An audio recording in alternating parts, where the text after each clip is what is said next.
สบายดีวิดีโอนี้จะเป็นการแนะนำวิธีการลงทะเบียนการนำใช้แอป Woodpecker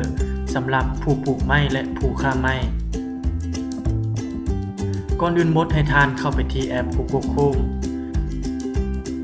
แล้วกดใส่ที่บอนค้นหาลิงก์เว็บไซต์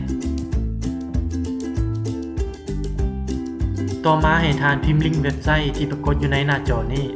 พิมพ์ใส่ให้ครบ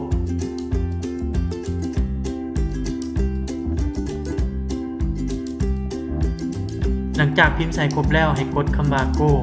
ตามที่ลูกศรชี้บอกหน้าต่างนี้จะเป็นหน้าต่างสำหรับการลงทะเบียน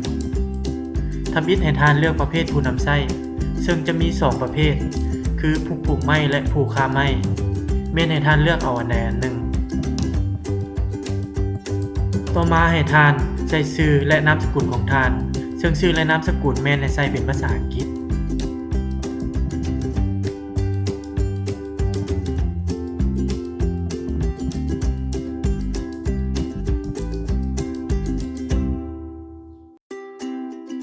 แล้วห้องต่อมาแม่นให้ใส่ที่อยู่อีเมลซึ่งที่อยู่อีเมลที่ใส่แม่นสามารถนำใส่อันเดียวกันกับที่ทานใส่สำหรับตั้งบัญชี Google Play Store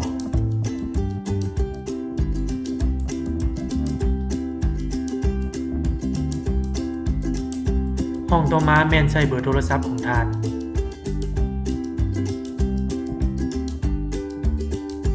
หลังจากนั้นให้ตั้งชื่อผู้ใช้เวลาตั้งแล้วแม่นให้ทานจดบันทึกไว้เพื่อบ่ให้ลืมต่อมาแม่นให้ตั้งรหัสผ่านเวลาตั้งแล้วก็ให้จดบันทึกไว้เช่นกัน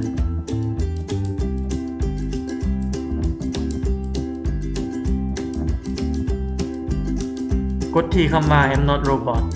ตามที่ลูกศรชี้บอกกดเห็นดีหลังจากนั้นกดที่คำว่า Submit แล้วจะปรากฏหน้าต่างนี้ขึ้นมาแมนจะแสดงว่าแอป Woodpecker จะส่งลิงก์เพื่อการยืนยันตัวตนของท่านให้ท่านทางอีเมล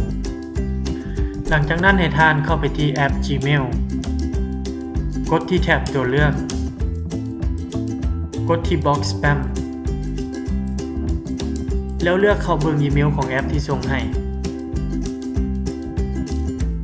ในอีเมลจะปรากฏลิงก์ตัวหนังสือสีฟ้าตามที่แสดงในวิดีโอแม่นให้ท่านกดใส่ลิงก์ดังกล่าวแล้วกดใส่ที่ไอคอน Google Chrome หลังจากนั้นจะปรากฏหน้าต่างนี้ขึ้นมาซึ่งแสดงว่าการลงทะเบียนแอป Woodpecker ของท่านแม่นสำเร็จแล้ว